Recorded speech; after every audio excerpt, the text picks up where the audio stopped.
Diálogo en Panamericana. Una producción del de su mejor estilo.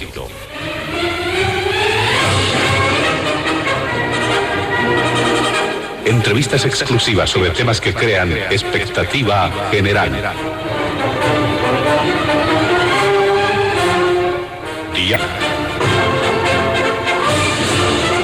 Los sábados al mediodía y cada domingo a las 8 de la mañana. Y en trasnoche a las 24. Quedan ustedes con el staff de periodistas de Radio Panamericana.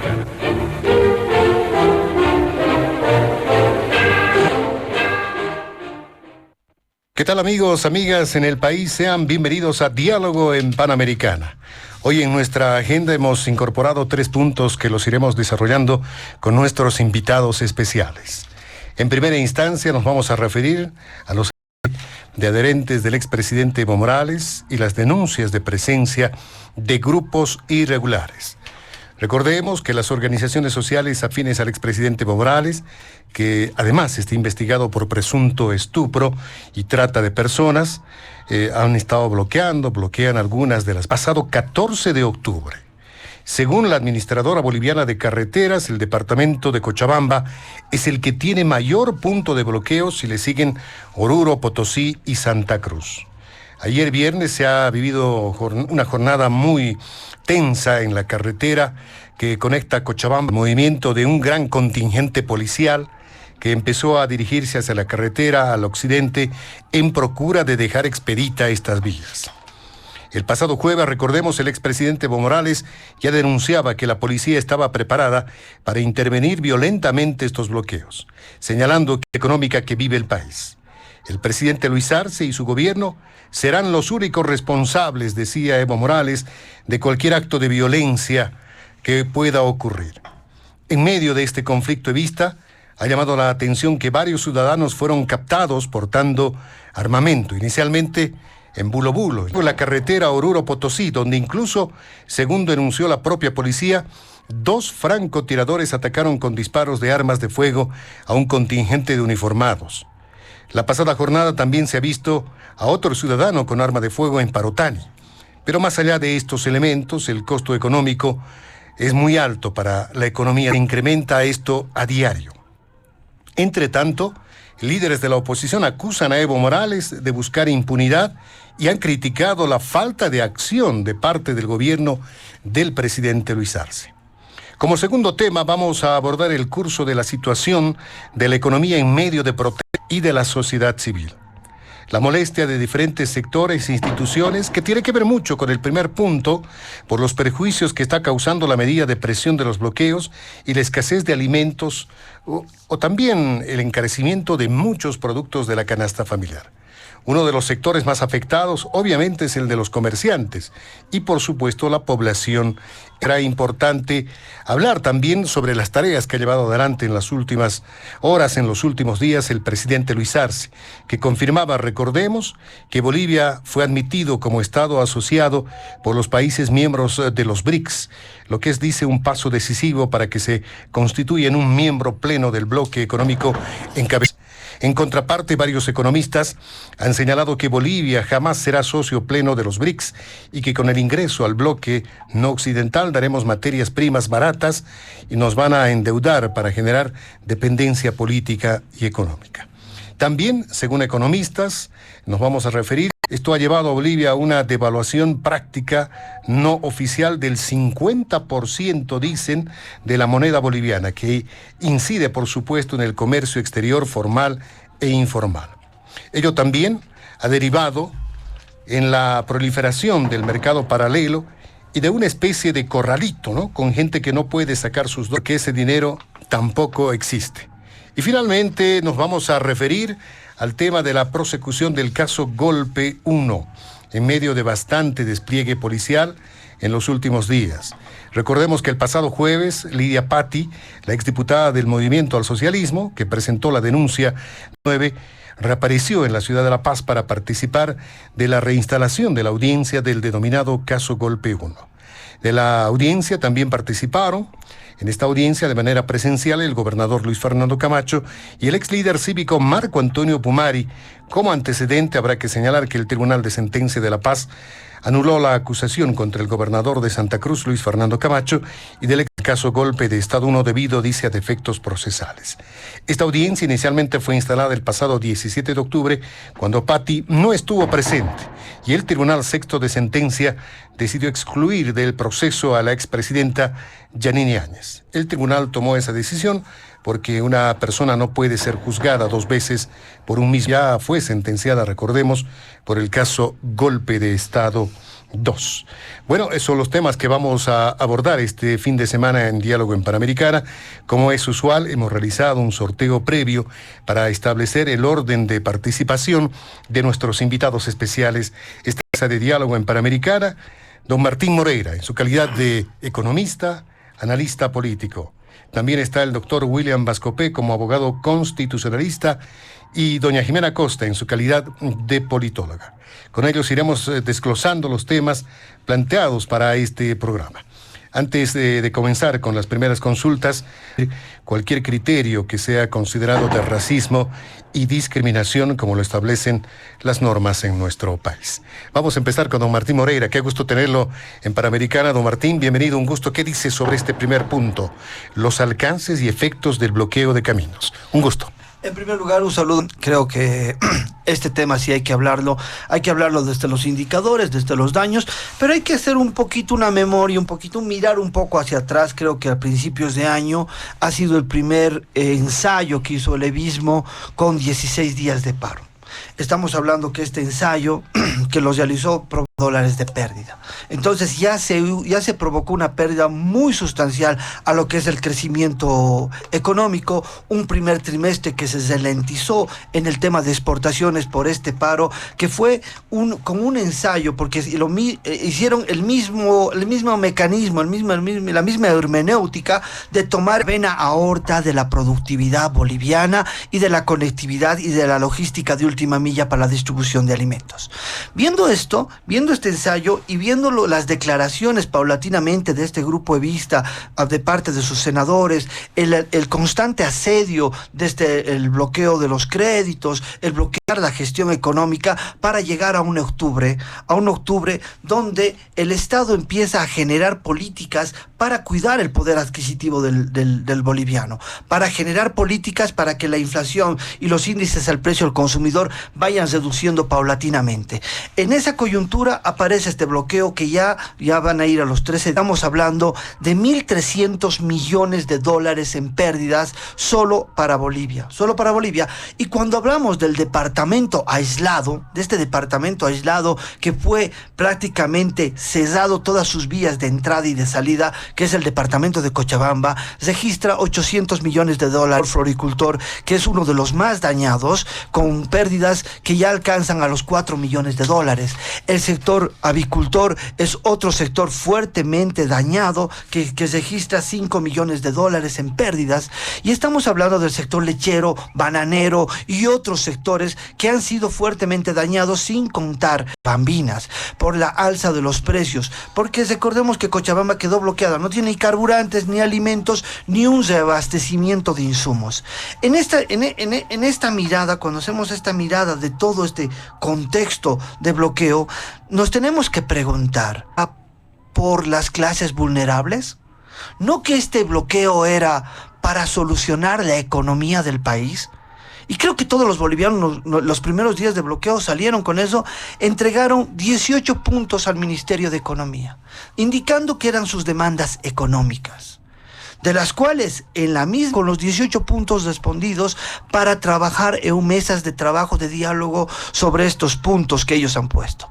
Pero ahí tenemos a los asambleístas, en este punto lo tenemos al señor Loza, con una declaración muy puntual, muy descarada, que dijo puntualmente: nosotros dialogamos, claro que dialogamos, pero primero retiren los cargos y luego reconozcan el Laucaeñe para su candidatura de Morales para el 2025. Y fueron las dos condiciones que pusieron. El Estado en ningún momento tiene esa tuición de ir a la justicia y decirle: oye, justicia, retira pues los cargos a este señor para que se movilice la gente. Ir a la Tribunal Constituyente y decirle, oiga, habilita. Eso no va por el Estado. Lo que el Estado le corresponde son temas administrativos, temas económicos, sociales. Entonces estamos hablando de que...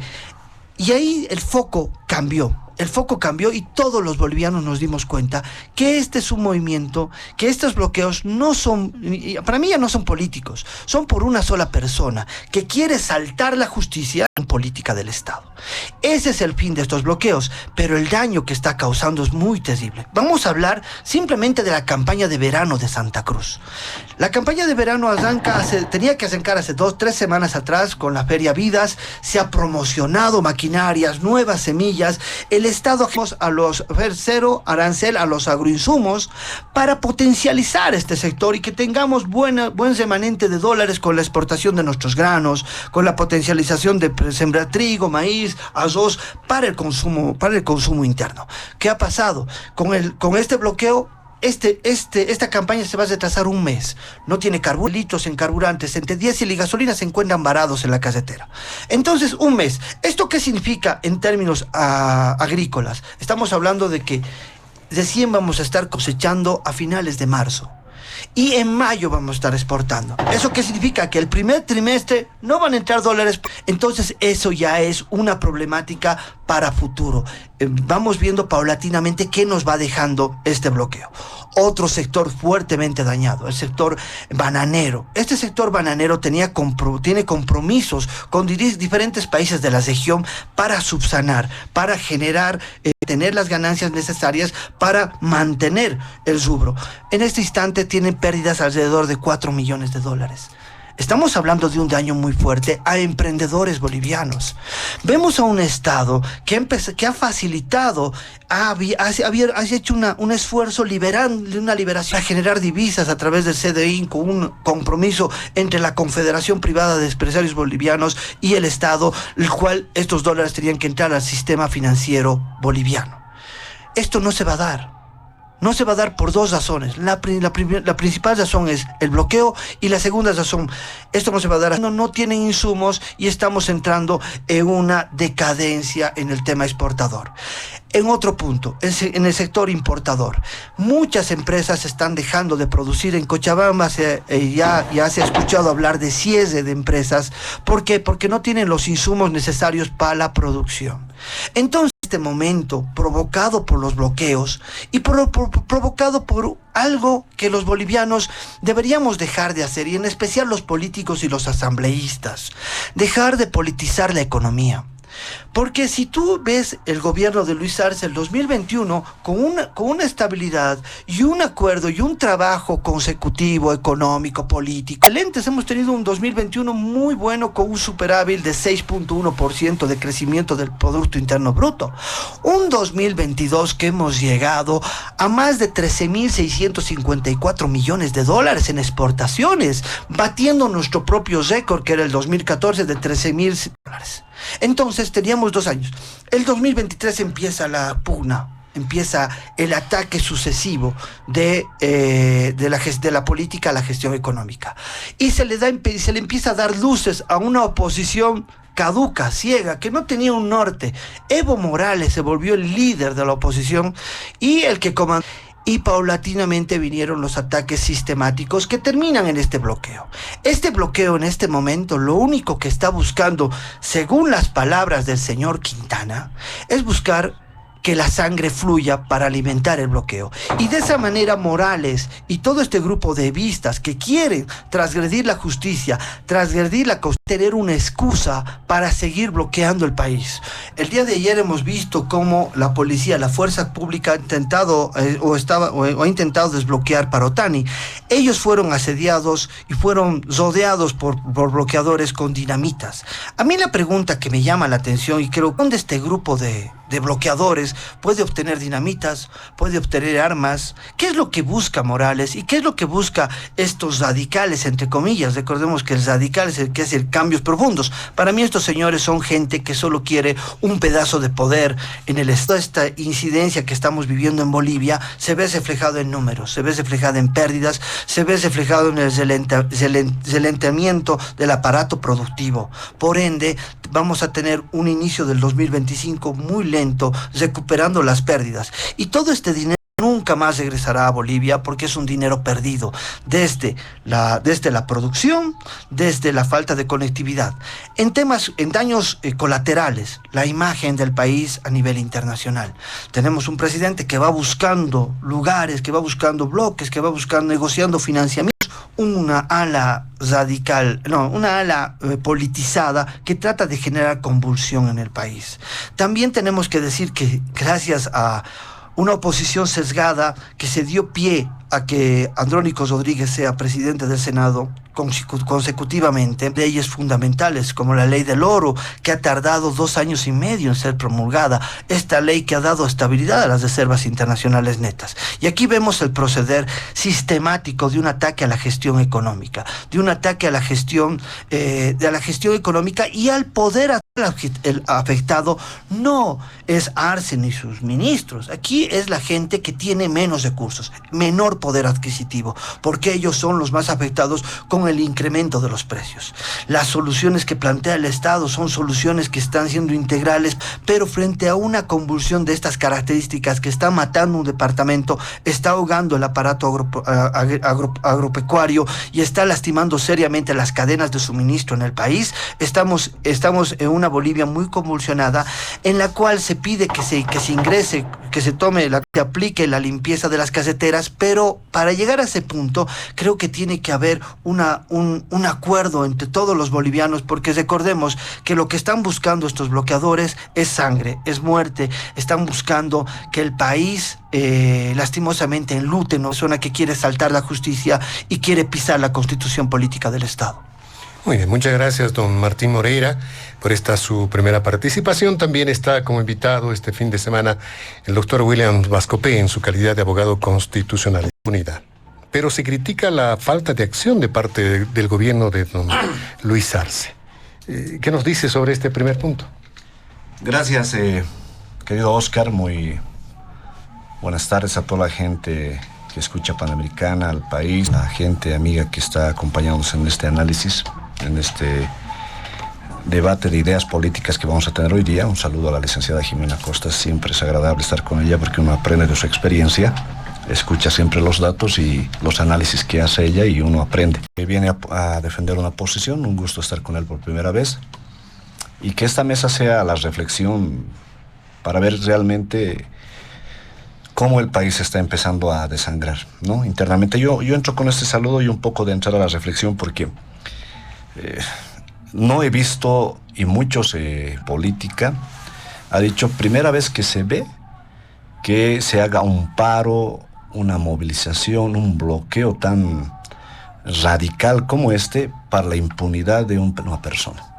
La impunidad de un sujeto que está denunciado y se tiene sospechas hace mucho tiempo sobre el tema de con menores de edad, y que a esto hay que agregar que hay consecuencias de la misma porque las menores de edad han sido embarazadas. O sea, esto no es un invento, que escuche la gente, no es un tema de venganza, un tema de odio contra la gente del movimiento al socialismo, no es un tema ya de seguridad de la vulnerable ante un político, sea de izquierda o de derecha, que se cree poderoso en su momento, piensa que puede hacer cualquier cosa.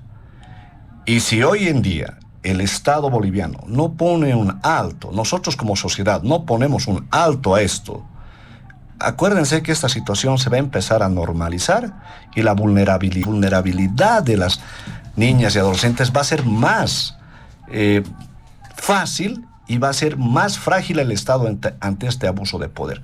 No solamente por un sujeto que, digamos, esté ocultado en las sombras, sino alguien que está metida en la política y en la situación de poder.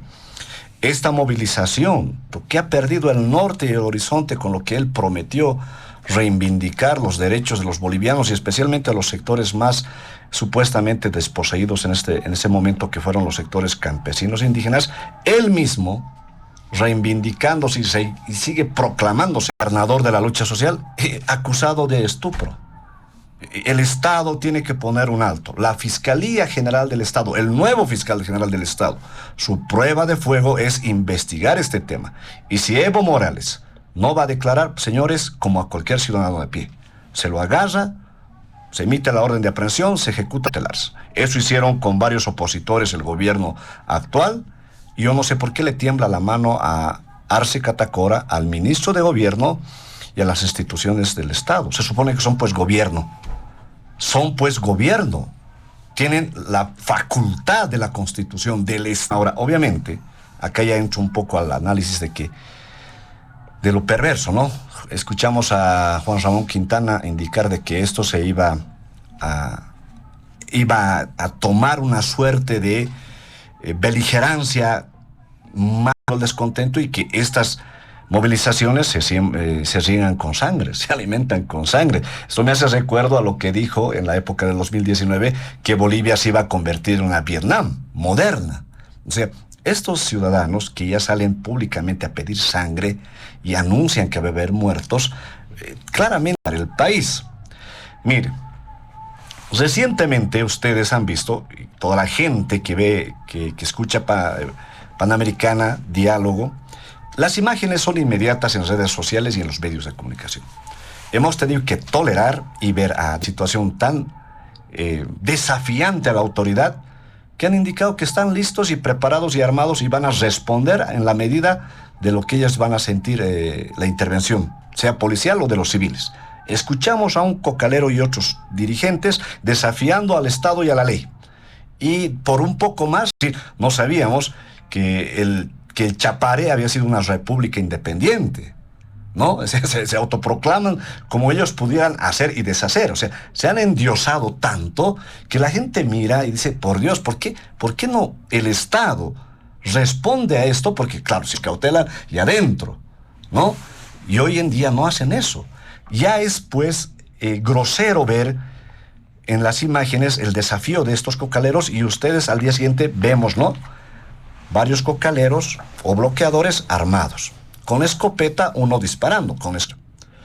Pasado las horas, nos enteramos después que por el llegada a Oruro, 5 patrullas policiales disparadas desde los cerros con armas de fuego. O sea, disparadas, lo mismo que pasó el 2019 en Vila Vila, cercanías por el lugar, parecido a ese mismo lugar, igual, disparando a las fuerzas. Esto ya es un desafío descarado, temerario de parte de los bloqueadores, que acá viene de todo esto lo grosero. Y escucha uno a los dirigentes de Evo Morales, ¿no?, los que andan más cercanos, y qué es lo que indican. Esto se puede solucionar. Hasta un senador, Loza, dijo, que dejen de perseguir judicialmente a Evo Morales, ¿no? Es decir, que dejen de investigar el estupro, y además que nos habiliten el 2025. Por favor, Evo Morales, primero que esté investigado y tiene que responder a la ley, y Evo Morales está inhabilitado, les guste o no les guste, y a su equipo jurídico ha sido clara, no existe el derecho humano de reelección, y la sentencia constitucional 1010 de su propio Tribunal Constitucional del Macismo le ha dicho que solamente se es presidente en este país de manera continua o discontinua solamente 2 veces. Y Evo Morales ya ha sido 4 veces y quería ir a la 5ª, no puede ser más. Entonces, por la impunidad de Evo Morales, y que lo habilitemos para el 2025, pasándonos por encima hasta los convenios internacionales que tenemos con la comunidad internacional. Miren, hasta el día de ayer, viernes, se tenía 14 puntos de bloqueo en el Chapare. 14.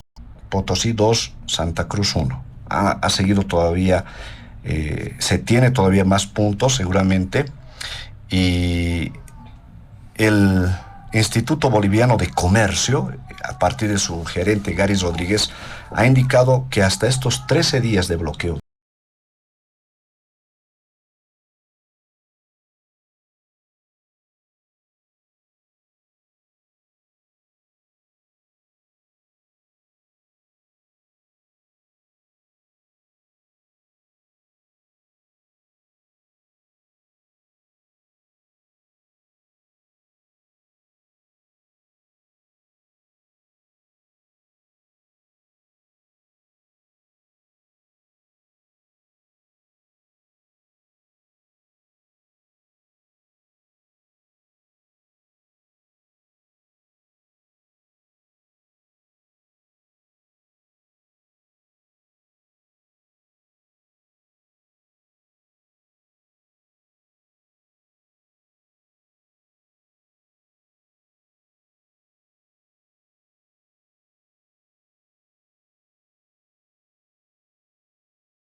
ya les he indicado, el riesgo de que no termine su presidencia es más que latente. Y Evo Morales le está talando día. Ya no es, pues, obviamente, dentro del MAS. El descontento es en la calle, en la gente que vende allá afuera una pastilla, una hamburguesa, el taxista, el minibusero, el transportista interprovincial, que es la gente de clase popular que el MAS supuestamente reivindica. Eso va a crecer. Bajo estas circunstancias, yo creo que a Arce Catacora también se le está acabando el reloj de las oportunidades de resolver esto. Es decir, hay una pulseta entre ellos. Sí o sí hay una pulseta entre ellos. El ganador de esta situación se va a encumbrar su posibilidad de reelección del 2025. Esa es su lectura de ellos. Ahora bien, más allá de la oposición nuestra, que tengamos o no esperanza en alguno, son muy pocos los que se están visibilizando como buenos actores y futuros candidatos presidenciables a futuro. Son muy pocos. El problema es que hay harto autopresidente y que no tienen ni idea de cómo es el manejo del Estado, ni de lo que es la economía política, ni la economía diaria de lo que es un Estado, y no tienen ni idea del fenómeno del comportamiento psicológico-social del boliviano. Ya Jimena ha dicho claramente, hay una devaluación hemos retrocedido con la pésima educación que tenemos y que hoy estamos aceptando estas inconductas morbosas, perversas y depravadas de políticos. Y que antes los neoliberales, a quienes tanto los hemos denostado y les apuntábamos tanto por ostentación, pero por lo menos eran prudentes en su momento de no meterse en temas de faldas y de menores de edad. O sea, no había esa obscenidad. Yo me acuerdo muy muchacho y joven en la universidad, que sus escándalos obviamente eran pues de corrupción, de acomodar al hijito a un cargo. Cuando los sindicalistas de los movimientos sociales entran al poder y uno escucha el acoso a las mismas mujeres del MAS por partes de dirigentes, de diputados, senadores, a las mismas mujeres del MAS, ya hay pues una degeneración de la política. Ir más allá, ¿por qué? Y el ciudadano boliviano que me escuche, por el amor de Dios, y especialmente las mujeres que hoy en día les vemos públicamente defendiendo al innombrable e inhabilitado e inmoral de Evo Morales. O sea, uno puede entrar a la batalla política porque busca normal en política. Busca ser un diputado, busca ser senador, ser ministro. Está bien, es parte de la democracia. Si hay algo que ha evolucionado la humanidad, y lo que Jimena decía, soy demócrata. Claro, hemos humanizado la pelea del poder político en instituciones. Vamos al voto popular. Para que tú seas candidato a diputado, a que define. Tú tienes que convencer. Y en pugna política, tú tienes que defenderte, dar tu propuesta, el otro te criticará, oficialismo, oposición, habrá supuestamente la izquierda, la derecha, el centro, pero esa es la institucionalidad del Estado que se mueve, ¿sí? Pero esta institucionalidad se mueve bajo la circunstancia del poder político, ¿no? Anormales de los líderes políticos que incumben la dignidad y la humillación de una mujer. O sea, no es pues aceptable ya eso. Si hay algo que la humanidad ha evolucionado es institucionalizar la lucha por el poder y no volverlo incivilizado, el voto del pueblo. No, Evo Morales humanos elegirme y no hago caso al referéndum. Y hubo un tribunal constitucional vergonzoso que le dijo, sí, es derecho humano elegirse. Y él dijo, le meto nomás. Y cuando le dicen, le meto nomás y permitimos que le meta nomás, entonces todos hay que meterle nomás. Y ahí vienen dirigentes y condicionan a tener acceso carnal a las mismas mujeres del MAS por una pega. O sea, eso se ha escandalizado, Oscar. Estoy pidiendo a la población, ¿van a defender eso? Especialmente los que están en el bloqueo en este momento. Van a defender porque hoy serán pues lo que estoy narrando. Mañana va a ser su hija. Mañana va a ser su sobrina. ¿Permitir aquello? ¿Dónde están los hombres que realmente defienden a las mujeres, más allá que tengan una posición política o no? Creo que esta reflexión espero que sirva de algo, Oscar. Muy bien. Doña Jimena Costa, vamos a terminar este primer punto del programa con usted. Y la gente puede desestabilizar de tal forma al país. Siempre Evo Morales ha creído que el país era su cato. Eso no tengan dudas. El patrimonialismo que tienen de creer que llegan al Estado con los recursos públicos No solo se ha visto con el MAS, se ha visto con gobiernos anteriores, pero en el caso del MAS es una cosa ya escandalosa. Ninguno de los presidentes anteriores se ha hecho museo, ni se ha comprado avión, ni quería alfombras persas para su oficina, ¿no ve? Es decir, el Estado es un botín, pero además lo han vuelto un Estado absolutamente tranca, estorbo, ineficiente, que no resuelve los problemas. El modelo económico es un fracaso. La propaganda ya nadie se la cree porque los resultados después de 19 años se ven en el bolsillo, porque el Estado socialista ha fracasado en el mundo. Entonces hay que del Estado plurinacional hacia un Estado que realmente le dé soluciones a las personas. No puedo dejar pasar lo que decía Martín, aprovechando mi comentario sobre la oposición para echarle un poquito de barro, que nos dices, la oposición debía llevar a Evo Morales, es el mejor opositor. Y sabes que eso no es posible. La oposición nunca ha llevado a violadores en sus listas. Te voy a poner varios ejemplos. Evo Morales es el que encabeza la lista porque ha sido primer mandatario, pero el diputado del MAS, Jacinto Vegas, estaba acusado de violar a 2 niñas y cuando era diputado ha salido la sentencia y no la han ejecutoriado como 1 año y medio. Ha sido diputado como 4 años, un violador de niñas del MAS. Ahorita Jáuregui, alguien lo ha sacado, le han pedido en su bancada que se vaya. Domingo Alcibia ha violado a una empleada en la Asamblea Departamental de Chuquisaca frente a las cámaras. ¿De qué partido crees que era? Era del MAS. Gabriel Pinto Tola, asambleísta departamental de La Paz por el MAS, era el autor intelectual del asesinato del alcalde de Ayoayo. En media gestión se lo han llevado preso por asesinato. Eugenio Quispe, larga lista de diputados con acusaciones de violación. Eugenio Quispe, suplente, ha violado a su sobrina de 15 años por largos años, estimado Martín. Y lo han puesto en la lista de diputados. ¿Sabes qué? Denuncias de violencia contra la mujer, el Jorge Silva, el Adolfo Mendoza. Podemos hacer una larguísima lista. Un ratito he googleado mientras hablaba en cuenta. ¿Saben qué? Se ha depreciado la función pública.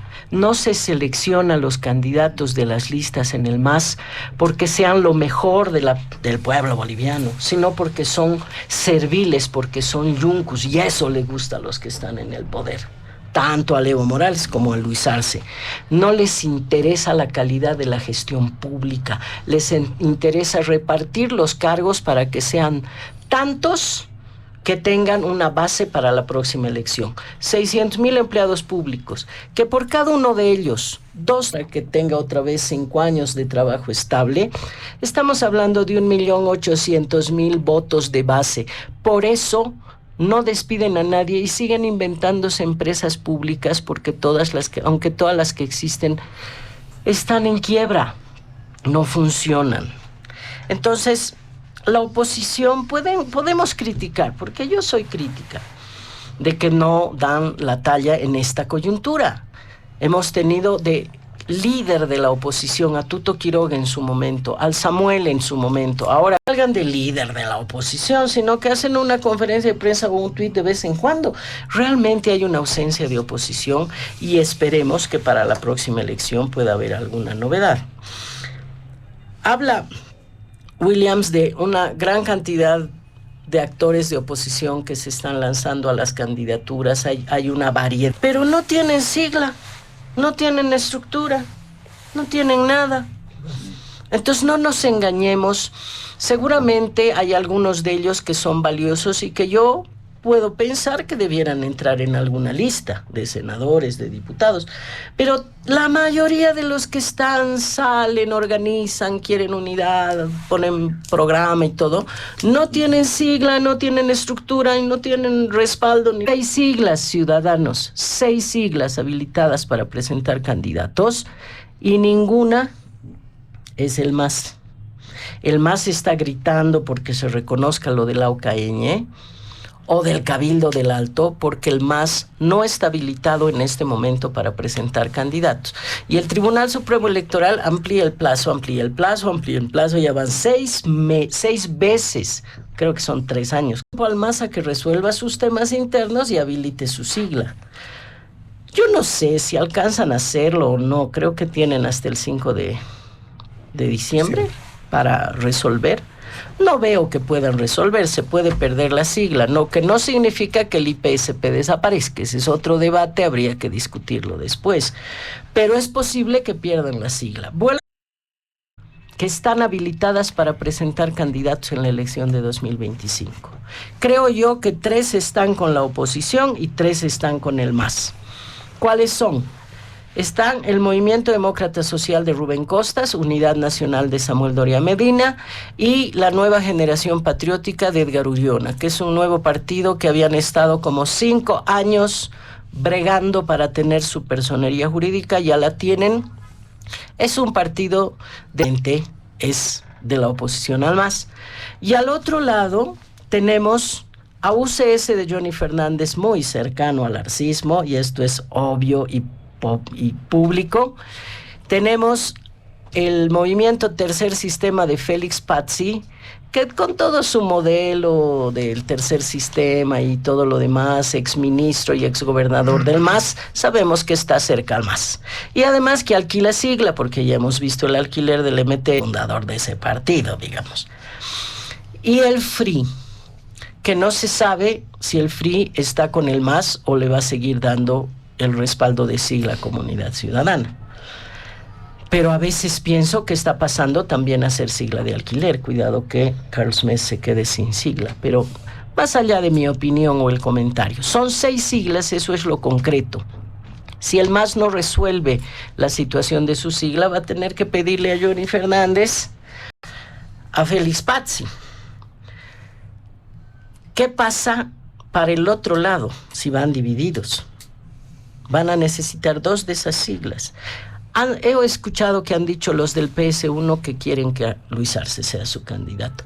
Papos, no tiene personería jurídica vigente. Ven a hacer show mediático para meternos los dedos a la boca. No tiene personería jurídica. Otro que dice que está haciendo sigla, el Manfred. Si le dan en 6 meses sigla, ahí está, se los firmo que está con el MAS, porque es muy cuento que en 6 meses consiga habilitar una sigla cuando otros están 5 años bregando, o 2 años como el Movimiento Sin Miedo y luego les niegan, ¿no ve? Resumen, tal vez el Manfred también va a tener que buscar una sigla de la oposición, porque claro, sigla del lado del oficialismo, porque no quiere unidad con la oposición. Esa es la realidad. Cuando ustedes escuchen que hay candidatos de aquí, allá y acullá, solo pregúntense, ¿tienen sigla? ¿Tienen estructura? ¿Tienen condiciones para presentar listas de candidatos y ser habilitados? Y quedan 3. Si Rubén Costas no tienen la capacidad de ponerse de acuerdo, tendremos 3 candidaturas. Y seguramente van a querer decirnos que la del Manfred también es oposición. Yo creo que Manfred es oposición al levismo, no tengo dudas. Pero oposición al arcismo, por supuesto que no lo creo, ¿no? Está más cercano del arcismo, tal vez para defenderse de Evo Morales, pero al final podrían tener un acuerdo que les garantice impunidad a los hijos de Arce y que puedan seguir cogobernando juntos. Le he hecho 3 cruces a Manfred como opositor. Es una situación complicada, pero hay 3 siglas y ninguno de los 3 está acusado de estupro, de violación, de pedofilia, de trata y tráfico. Así que a pesar de todo lo que puede criticar Martín, una oposición que en muchos sentidos puede ser criticada, se ha caído tan bajo en los partidos democráticos como ha caído el MAS. Y nunca se ha llegado a este nivel de ineficiencia absoluta en el manejo del Estado. Creo yo que ya lo he dicho, Arce no está en condiciones de parar el bloqueo de Evo Morales. Después de la siempre precaria con la Policía Nacional, podrá dar órdenes de que vayan y repriman, y los generales le van a decir, sí, vamos a militarizar, y si después nos llevan presos, no importa, ¿no ve? Porque luego los acusan. Entonces yo no creo que las Fuerzas Armadas respondan así de fácil, y no creo que los policías tampoco se arriesguen a exponerse para que luego los dejen abandonados o los metan presos. Al final va a ser la misma sociedad, el pueblo, que salga y lo saque esa. Muy bien, rápidamente vamos a pasar al segundo punto, que tiene mucha relación, ¿no, don Martín Moreira, con el primer punto, porque vamos a referirnos a la situación de la economía en medio de protestas de distintos sectores productivos y la sociedad civil entrarse en los BRICS, el tema económico, el tema de la inflación. La CAINCO ha sido muy dura en los últimos días, ha dicho que Bolivia está al borde del colapso. ¿Qué decir sobre este tema? Bueno, en primer lugar, para empezar hay que decir que este gobierno, este año ha empezado con un diálogo productivo que creo que ha empezado a generar frutos. Hemos tenido primeros 3 meses de déficit de balance comercial negativo, pero los restantes 6 meses sí, y ha sido gracias a este diálogo productivo. Es muy interesante lo que se plantea en ese punto. ¿Por qué? Porque se han logrado temas muy coyunturales que necesitaban el empresariado boliviano. Estamos hablando de la liberación plena de exportaciones, estamos hablando del tema de la simplificación a través de la ventanilla única de comercio exterior, estamos hablando del certificado de devolución impositiva para que se entren los dólares al sistema financiero. 72% tendrían que abonar el sector agropecuario, el 70% el sector minero, el 60% es una medida coyuntural que ha dado un reimpulso a las exportaciones y tendría que haber rendido frutos el mes de octubre, ¿no? Pero hoy vemos que estamos trancados con este bloqueo que se ha hablado ampliamente del mismo, ¿no? También se tienen leyes coyunturales, por ejemplo, la ley del oro, y tiene una buena mirada por muchos organismos internacionales, entre ellos Berkeley y la NPKS, que han mirado y han aconsejado a inversionistas extranjeros a comprar los bonos soberanos, los cuales han tenido un repunte muy interesante, ¿no? Un crecimiento exponencial que han crecido los bonos soberanos, y esto se denota que hay políticas que están generando estabilidad en las reservas, un crecimiento constante. Aquellas reservas que han sido golpeadas y que han sido malgastadas muy duramente por el señor Morales. Estamos hablando del 2015 al 2019. Ahora se tiene esta estabilidad, se ha iniciado un proceso agresivo de exploración en tema de hidrocarburífero, se tiene 5 pozos, 5 megacampos ya casi confirmados. Tenemos Mayaya aquí centro con el tema de Dono Oso, que está fuera de la reserva Tarquía en la provincia de O'Connor, que tiene 2.5, Tomachi 1, Tomachi 2, Tomachi X1, Tomachi X2, y el de, se me olvida, es 1.7, no me acuerdo de esta provincia, pero es 1.7 TCFs. Eso es lo que se está mostrando en temas de exploración, ¿no? Ahora, cuando vamos viendo un poco más en el tema de inversión que se ha hecho el Estado, estamos pendientes de la culminación de la planta de química básica, creo que es una de las plantas que tendría más éxito en el tema de generación de insumos para la industria, tanto privada y tanto pública. El acuerdo público-privado y el de impulso al aparato productivo boliviano es muy interesante cómo lo ha enfocado el Estado. A un sector que no tenía un diálogo muy fluido con el Estado, ahora hay un diálogo muy interesante, el cual está fortaleciendo. Y ahora en políticas a nivel internacional tenemos nosotros en Bolivia, gracias a este modelo económico que ha procurado poder manejar el poder adquisitivo boliviano. Por ejemplo, en agosto hemos tenido una inflación de 1.51%. Muchos analistas han dicho que íbamos a estar para septiembre en 2%. Esto no se ha dado porque ha habido políticas económicas para contener la inflación, ¿no? Es 0.88%. Yo lo he mencionado por las políticas que se están haciendo para el manejo inflacionario del país, las cuales no están funcionando por 2 razones fundamentales, ¿no? Tenemos el bloqueo y la altísima política politización. El gobierno para el tema de cuidar el bolsillo de los bolivianos, generar puentes aéreos con alimentos, de esta manera apoyar a los productores que están desperdiciando muchos de sus productos y llegar a mercados como el mercado del occidente y del oriente, integrarlos a través de estos puentes aéreos. Esperemos que tengan los resultados contundentes para que haya un cuidado, no se estalle. En temas internacionales hemos tenido este año dos buenas noticias. La primera es el Mercosur, es un reto para Bolivia en todo sentido, y el segundo hito que estamos marcando es el tema del BRICS. El BRICS, según César su lema, seguridad. El desarrollo es la transferencia de la tecnología para generar productividad y por ende para generar economía. Y esto es gracias a una transferencia tecnológica a través del financiamiento de un banco de desarrollo que está fundado sobre el oro, ingentes de oro, que va a generar una moneda que va a ser el abrigo de los inversionistas a futuro, según lo marcan Goldman del Fondo Monetario Internacional. Es a futuro lo que se está viendo en estos temas. Ahora, cuando vemos nosotros ingresar a este tema, a estos logros que se ha logrado en temas internacionales, existen retos muy fuertes, como el reto de las cadenas de suministros, el reto de la logística. Pensar en temas como, por ejemplo, puertos secos en Guayaramerín, por el tema de Guajaramerín, Portos y el puerto de Manaus, barcos de gran calado, estamos hablando de 18 metros de calado, para contenedores y son transatlánticos. Ese es un puerto muy interesante que podría aliviar el tema de los costos logísticos. Cuando tú ves los puertos de Arica, ves el puerto de Chancay, se necesita un hub logístico Suárez para potencializar Puerto Buch. Entonces creo que hay retos que se están empezando a volverse imperiosos, como el reto de trabajar las cadenas de suministro, de trabajar la logística, para que todo este plan de industrialización, este plan de apoyo a la productividad agropecuaria, recordemos que la $400 millones en exportaciones. Entonces vemos que hay un trabajo muy interesante en este punto, pero esto necesita que logística, necesita cadena de suministros, necesita estas implementaciones, y también necesitamos vías alternas que nos puedan ayudar. Ahora está secuestrado por los bloqueos del señor Evo Morales. Muy bien, muchas gracias, don Martín Moreira. Don William Mascope, ¿qué dice sobre este punto, ¿no? El tema económico, escasez de dólares, la población dice el tema de los carburantes. A ver, de los datos macroeconómicos que se nos acaba de pintar por parte de Martín, obviamente se estaría mostrando una economía supuestamente en recuperación, ¿no? Pero mostrar el tema real de la inflación lo tenemos que ver con el día a día del boliviano.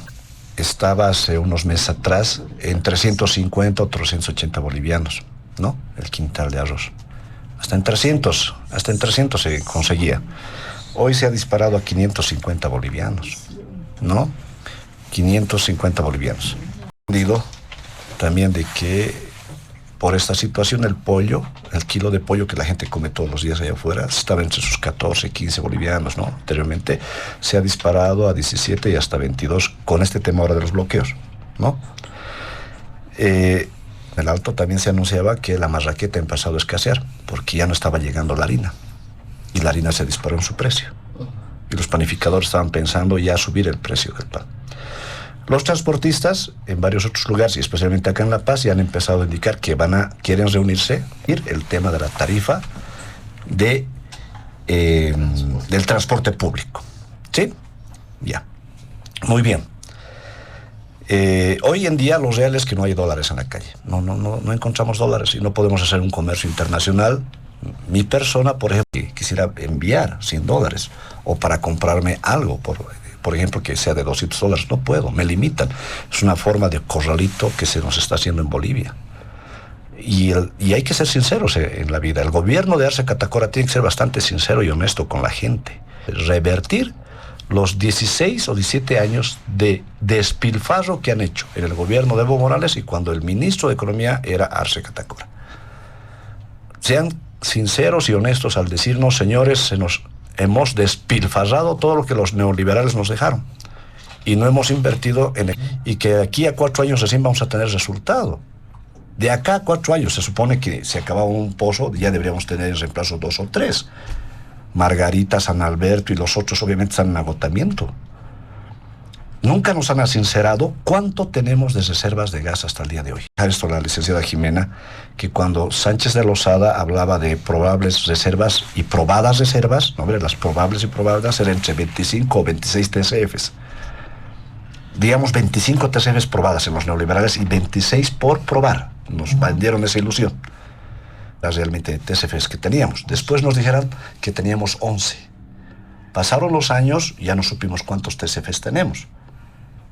Hoy en día, ¿realmente tenemos algo de TCFs?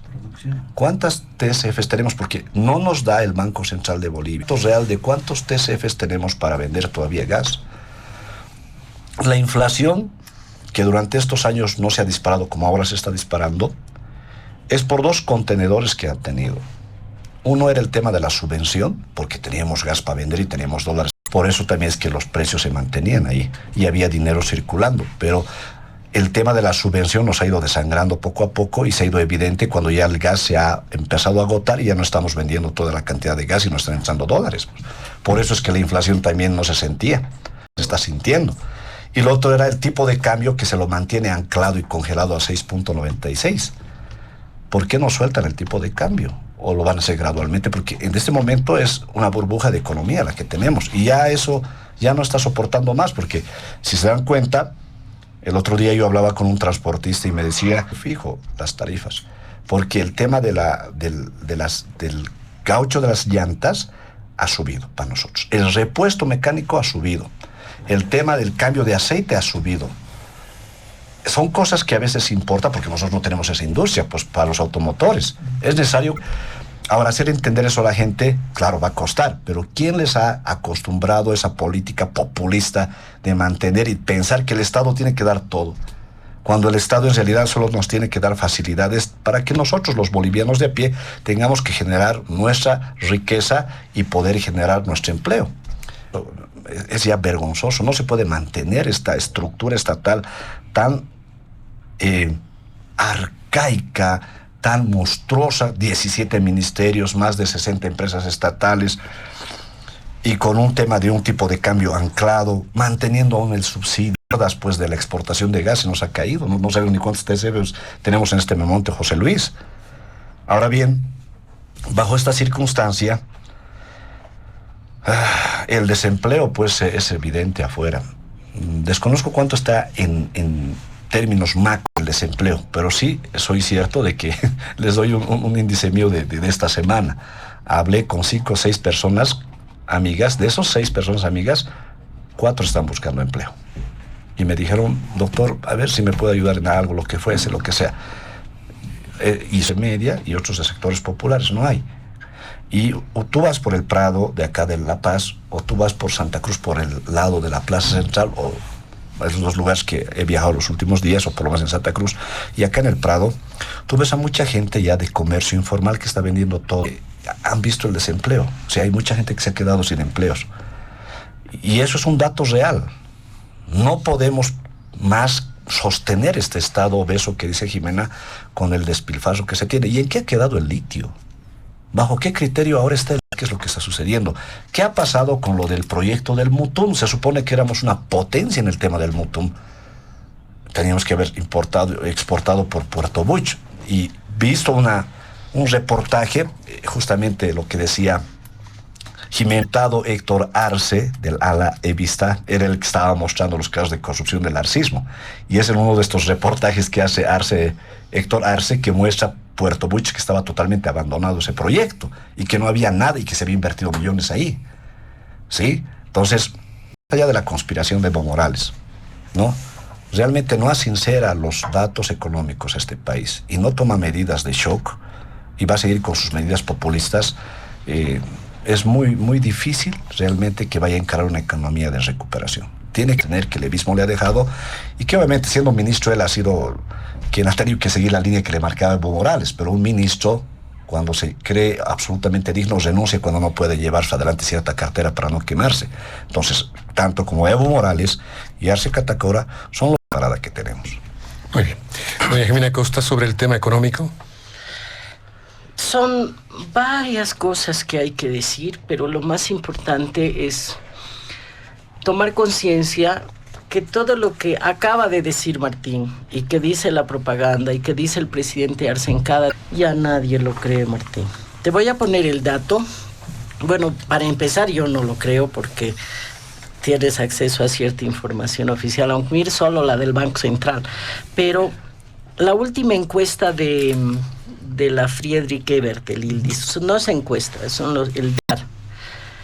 La pregunta en términos generales, ¿usted diría que el país va por buen camino o por mal camino? El 88.3% cree que vamos por mal camino. Y cuando uno ve específicamente la pregunta sobre la economía, dice, el 46.9% cree que mala, y el 29.7% cree que muy mala, hace 76.6%. Es decir que ya no aguanta el discurso, o sea, en cierto momento hacer propaganda en el periodo de Evo Morales todavía la gente le creía.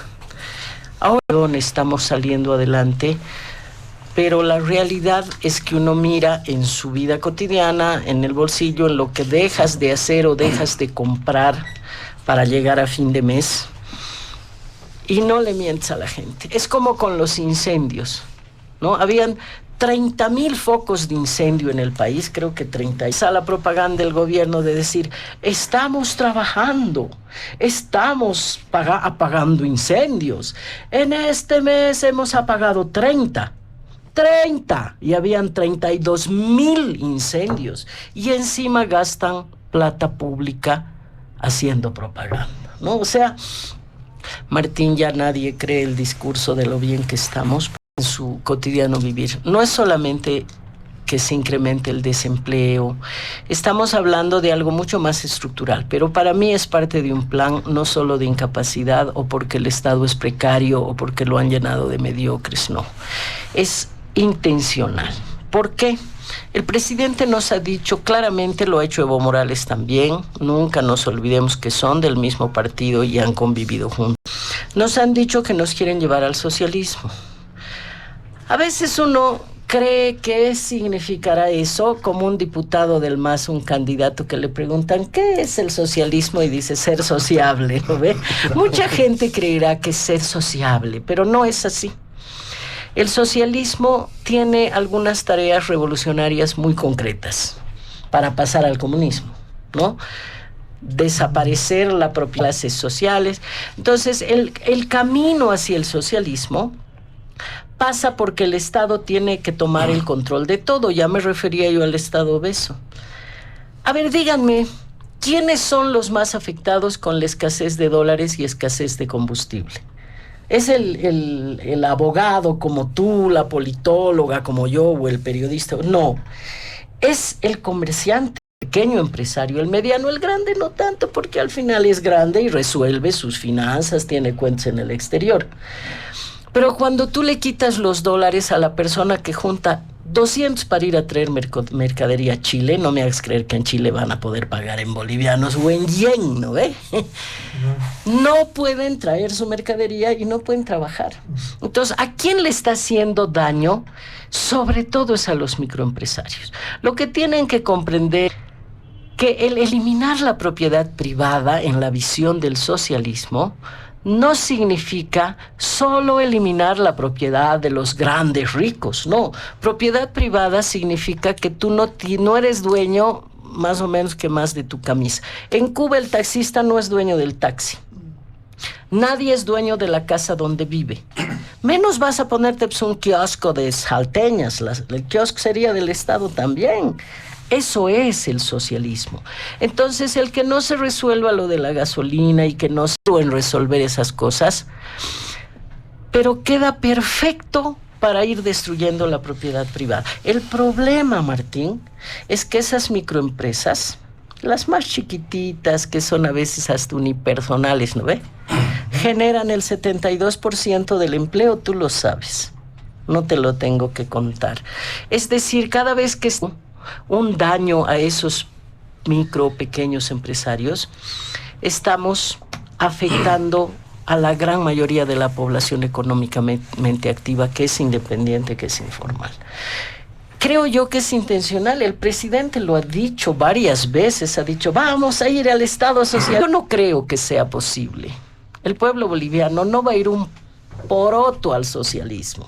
El pueblo boliviano tiene actividades tan capitalistas como el Alto, o una lógica tan competitiva como la de los que venden hoja de coca, ¿no ve? Al narcotráfico. Yo creo que en el fondo, y sobre todo los aymaras y los quechuas, que son la mayoría de los pueblos indígenas que hay en el territorio nacional. Entonces, no creo que al MAS le funcione, pero en el interín, al tratar de ir al socialismo, están destruyendo el Estado. Nos ponen el cuento de que por los bloqueos nomás es lo de la gasolina. Antes de los bloqueos también habían colas y había escasez. Hoy día en Santa Cruz, mañana en Cochabamba, y pasa allá para disimular la escasez.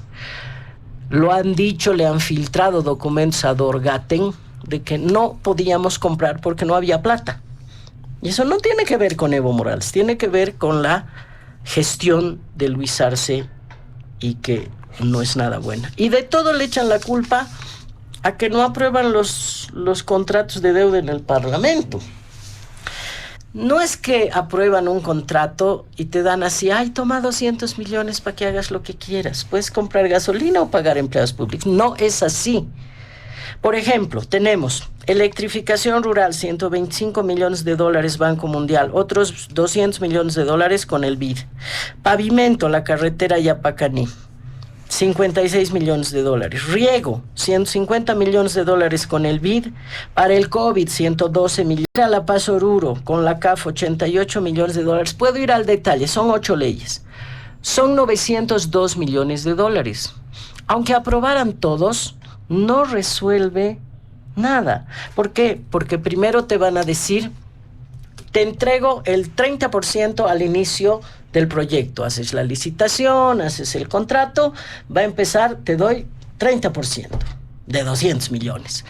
Tienes tantos meses para avanzar la obra, luego de acuerdo, previa supervisión de ejecución, no solo de ejecución presupuestaria, sino de obra sobre todo. Y si no has acabado la obra, no te dan el resto de la plata. O sea, que si va a fotografiar lo de Puerto Bush y no hay nada, significa que, aunque hayan firmado el contrato de deuda, se haya aprobado la ley, no les van a dar la plata si no hacen nada. Es cuento que se va a resolver algo con la deuda. Eso tiene un destino específico, no es de libre disponibilidad. Y el problema es que se han dilapidado miles, y podemos hablar de Mayaya, de todo. El rato que veamos esos pozos en funcionamiento, de aquí a unos 5 o 7 años, si fuera verdad, ya va a ser muy tarde para alisarse. Ojalá no sea tan tarde para todo el país. Bueno, entiendo que hay alguna puntualización sobre este segundo punto, pero nos vamos a ir al último punto, simplemente en tono de reflexión, la prosecución del caso Golpe 1, en medio de bastante, ¿no?, despliegue policial que se ha dado en los últimos días. Pero si quieren acotar algo sobre el segundo punto, por favor, en esos 3 minutos por participación. Acotar algunas cosas que sí hay que hacer. Tamaño del Estado, estás hablando de ¿cuánto? El Estado tiene 700,000 empleados públicos, O sea, de los cuales el 60% son profesores y salud. Y ahí va seguridad, y va policía, y ve todo. Y ahí le saca, se corta a los liberales. Bueno, no sé cuántos harán. 2, el tema de las empresas públicas del Estado. Cuando tú revisas las 49 empresas públicas del Estado, la mayoría ya no está arrojando pérdidas. Hay 14 que están arrojando pérdidas porque les han endeudado, ¿no? Ojo, el capital como deuda. Por ejemplo, BOA, que todo el mundo dice BOA es la que más genera en temas impositivos a Cochabamba, y también genera temas impositivos al Estado boliviano. Entonces, es una empresa que aporta. El Estado no excesiva politización, porque esto del ataque permanente de la gestión económica es por una excesiva politización. Y estamos viendo que el Estado ha generado políticas interesantes, 0 aranceles a un montón de productos. ¿Para qué? Para cuidar el poder adquisitivo de los bolivianos, y lo ha logrado. Si hubiéramos tenido una inflación en septiembre del está algo quebrado. Ha logrado manejar de 1.51 a 0.88%. 3, cuando me hablan del Estado socialista, el Estado boliviano no es socialista, el Estado boliviano es desarrollista. en todo sentido, desde la industrialización hasta el fomento de la parada. La encuesta, la famosa encuesta que me lo pone Jimena en el tema de lo que está pasando en esto. Está habiendo una excesiva politización, mediatización, y los actores que están generando una visión de lo que no debería pasar. Estamos hablando de un ataque enero, una pérdida permanente. Tú hables liberación plena de exportaciones, los liberales debían estar aplaudiendo todos ahí a una sola mano cuando ha hecho eso, cuando se ha generado esa política, cuando se ha puesto la ventanilla única de comercio exterior, que lo ha intentado años y no lo ha podido hacer con Willis Ojo, y aquí en este proceso sí se lo ha hecho. Estamos hablando de un Estado que está pidiendo el desarrollo y la productividad.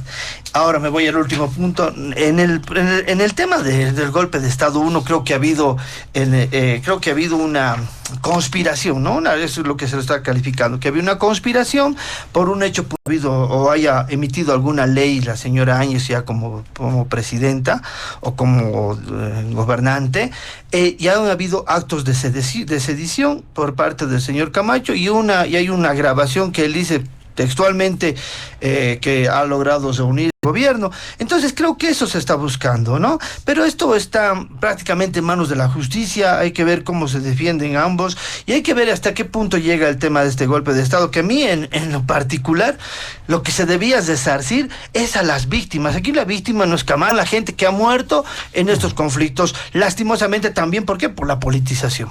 Muy bien, muchas gracias, don Martín Moreira. Doctor Vascope, 3 minutos, por favor. Uy, gracias. A ver, en este caso de golpe de Estado, yo creo que el Estado, la oportunidad de evitar más daños económicos a futuro. El hecho de que se vaya a llevar a una expresidenta a un juicio ordinario, que ya la han sacado en este caso, nos iba a traer, o posiblemente si no se ratifica esta situación, puede traer consecuencias de sanciones a nivel internacional, porque nos podrían denunciar ante la Corte Interamericana de Derechos Humanos. Todos sabían muy bien que Yanine Áñez, si querían haberla enjuiciado, era por juicio de responsabilidades. Los 2/3 del MAS la reconoció como presidenta y le ha prolongado como presidenta Yanine Áñez, y su misma era una presidenta constitucional al prorrogar su mandato. O sea, no hay dónde perderse. Que quieran mantener este caso actual de Camacho Pumari aún con el caso de golpe de Estado, bueno, ellos ya verán cómo lo sostienen. Porque lo cierto es, de este caso del 2019, el hecho que la Fiscalía, que es parte del Ejecutivo, que varias instituciones del Estado estén metidos en este caso del golpe de Estado, no sé si se habrán dado cuenta, están defendiendo a su mismo golpista de ellos. A arcistas, dense cuenta, están defendiendo a Evo Morales. Continuar con este juicio. El mismo Evo Morales les está golpeando y talando todos los días con este bloqueo criminal que está haciendo. Y si el evismo les va a alentar a esto y no se dan cuenta, pues sus días van a estar contados si no superan esta situación. El caso seguido contra Camacho y Pumari es un caso con consecuencias más adelante. Ahora, muy bien, el caso de Sencata, Sacaba, lamentablemente las vidas perdidas ahí no se las ha investigado como debería ser. Y en estas circunstancias hay pues muertos, lamentablemente hay muertos. Lamentablemente ha habido muertos, y que a nadie pues aplaude, porque uno cómo le va a decir a la viuda, cómo le va a decir al huérfano, es cierto, pero ¿quién alienta todo esto? Y eso podía haber sido peor. Recuerden ustedes, y esto lo que voy a decir es para que la gente reflexione, esto podía haber sido peor si las palabras que invertido en una Vietnam. Y este tema se ha evitado gracias, ¿saben a qué? Aparte de la lucha del pueblo boliviano, en un momento que todos hemos olvidado. Y es el momento en que se dan la mano dos mujeres que pueden ser cuestionadas ahora, pero que en su momento fueron valientes. Y detrás de eso vino todo lo que tuvo que desinflarse. Es cuando dan por hacer un lado a Evo Morales, porque Evo Morales quería la confrontación y la guerra entre nosotros para que él vuelva de los hombros. Entonces Eva Copa, con una facción del MAS, hacen oídos sordos a Evo Morales y permiten que Yanine Áñez obviamente continúe con la presidencia, porque si no, el día cuando se había rebasado la policía, iban a venir las huestes del Alto, acá en La Paz especialmente, iba a haber una matanza entre bolivianos. Ese estrechón de manos, digamos, disuadió bastante a que Evo Morales no venga con el tema de que haya muertes entre bolivianos, y lo de Sencata y lo de Sacaba iba a ser sin. Las consecuencias son pues obviamente oscuras, pero hubieran sido peores si no se hubiera permitido el tránsito constitucional para que Yanine Áñez asuma la presidencia. Y Evo Morales hubiera salido pues glorioso en eso, con muertos encima, como lo que está haciendo ahora y quiere que exista. Necesitamos un gobierno fuerte, claro y preciso y sincero. Pero así como vamos, no ha cesado en intervenir ese bloqueo. 3 minutos finales, señora Jimena Acosta, para finalizar. Prometo sé que es van muy a poco. ser 3 minutos. Por favor. Voy a hablar primero del tercer tema, que es el caso Golpe 1. Es cosmética. Punto. Tienen que lavarle la cara al órgano judicial, porque, como ya he mencionado, en los últimos tiempos el Ejecutivo se ha puesto por encima del Legislativo, el Judicial, el Electoral.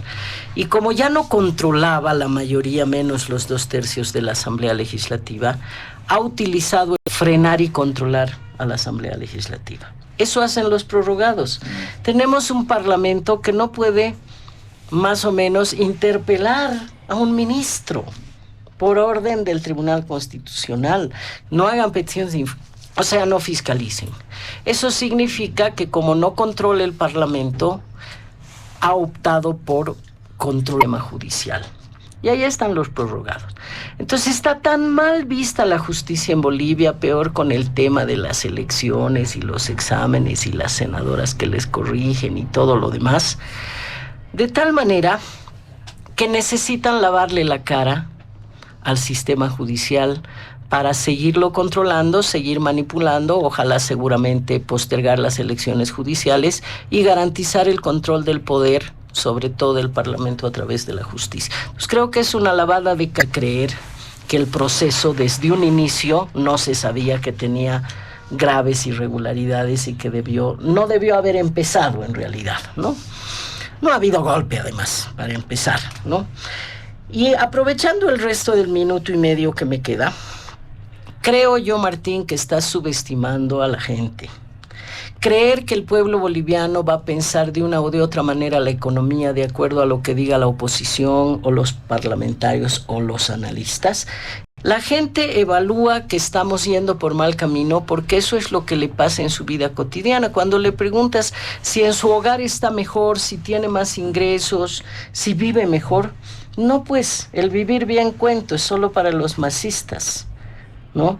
De tal manera que no subestimemos, la gente se da cuenta en su bolsillo y en su vida que solo es propaganda, que no estamos bien ni vamos por buen camino y que definitivamente el proyecto de ir hacia el socialismo, del proceso de cambio, ha traicionado lo que quería el movimiento popular, que no era precisamente vivir en esta situación de estar secuestrados por el levismo y con una escasez y una situación dramática en lo cotidiano gracias a la ineficiencia gubernamental.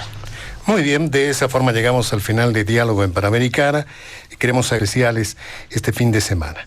Nos han acompañado don Martín Moreira en su calidad de analista económico, el doctor William Bascopé como abogado constitucionalista y la licenciada Jimena Acosta como politóloga.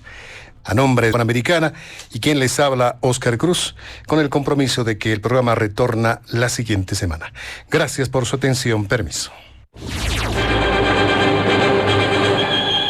Diálogo en Panamericana.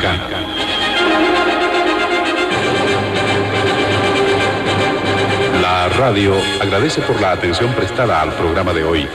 Les invitamos a la próxima entrega del Departamento Periodístico de Panamericana, cuando anunciemos.